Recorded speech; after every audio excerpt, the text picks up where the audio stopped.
stand with Ukraine. No, Palestine is more oppressed. But first, talk about Kashmir. You haven't done enough for Muslims in China. Talk about what Americans have done instead. When I was younger, my grandma taught me to care about all human lives equally. But now that I'm older, I start to question how many people believe in that. See, a while ago I went to Ukraine. The sirens are ringing. I saw weeks-long traffic of cars trying to get out. I touched destroyed Russian tanks. I visited places where lives were lost. I spoke to the locals and felt their pain. I think at first, it was very hard to take, and for a lot of us it was a huge trauma. I was even secretly invited to the presidential palace and spoke to Andrei Yermak. It was a true honor. But see, even though the war in Ukraine was deeply personal to me, even though my grandparents live in fear that the war might reach them, I couldn't silence the voices in my head. Why don't you talk about Afghanistan, Ethiopia, Iraq, Syria, Yemen, United States, Libya, Israel, Palestine? Here I was, visiting a war-torn country, a potentially dangerous place. This is a bulletproof vest. Seeing their humanitarian needs.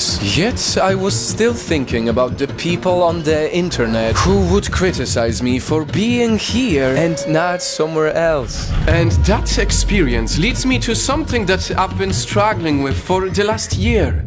Nightfam, we need to talk about the Oppression Olympics, where people insist their pain and oppression are more important than that of others. And the award for the most oppressed goes to... And before you get mad at me, let me tell you that after over 9 billion views every single time, when I decide to cover something important, there are thousands of comments from people demanding that I cover their problem instead. And it was especially when the war in Ukraine began earlier this year that people would criticize me for covering it and not their wars. It didn't matter that Project Nightfall made a video about this before, whether it's Muslim mistreatments in China, the dark side of the United States, or the wrong actions of the Israeli government. No matter what we do,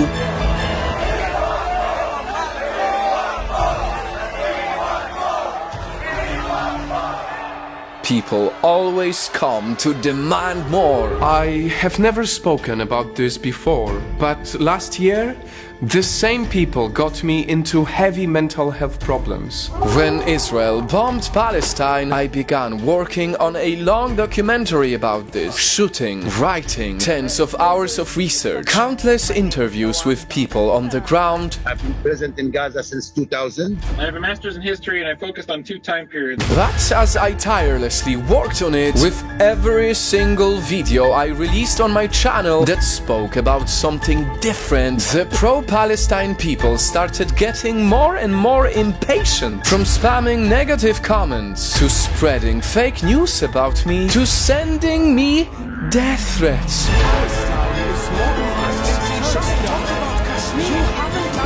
It got so bad that even my partner would receive heavy hate on her channels. And after months of hard work, for the first time in my career, I was forced to give up. I realized that I started disliking the very people I wanted to help, all because they were running in the Oppression Olympics. In these Olympics, they may have won this senseless war they fought against me, but somewhere along the way, they lost themselves.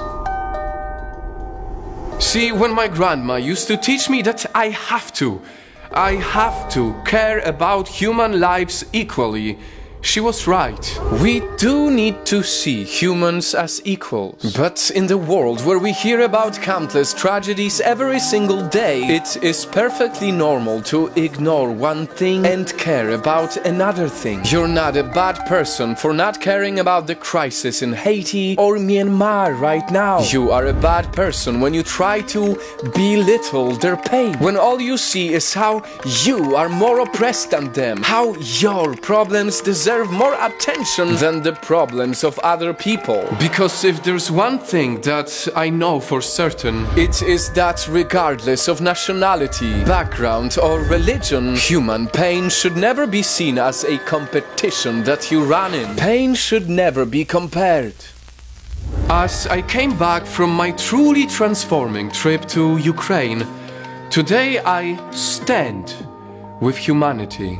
And whatever war you're fighting right now, Night Fam, after hearing about the problem with running in the Oppression Olympics, I hope you stop and stand together with me.